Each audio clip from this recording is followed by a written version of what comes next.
तुम्हारी बहनों की भी है ना, कितनी खुश हैं वो लोग। अपनी आइडेंटिटी कहीं खो चुका। लविंग और केयरिंग है कि इसे शौहरों की तमन्ना करती। चलती हो तुम मेरी खुशियों से। नहीं हूँ मैं तुमसे। का चीटर और धोखेबाज आदमी है। सिर्फ तुम्हें मिला है, मुझे मोहब्बत मिली है।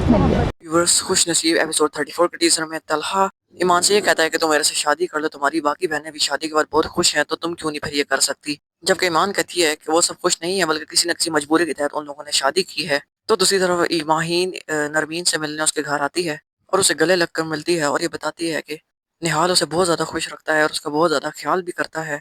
जिस पर नरमीन उसको कहती है कि वो एक नंबर का चीटर और धोखेबाज शख्स है, वो तुम्हें भी एक दिन धोखा देगा, देख लेना। जिस पर माहीन फौरन खड़ी हो जाती है और गुस्से से कहती है कि तुम कैसी बहन हो, तुम मेरी खुशियों से जलती हो।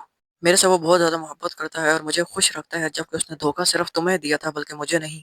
जिसके बाद माहीन वहाँ से नाराज़ होकर चली जाती है, जबकि निहाल उसको ब्लैकमेल करता है नरमीन को कि वो उससे रोज़ रात को फ़ोन पर बात करे। तो व्यूवर्स, ये था एपिसोड 34 का रिव्यू।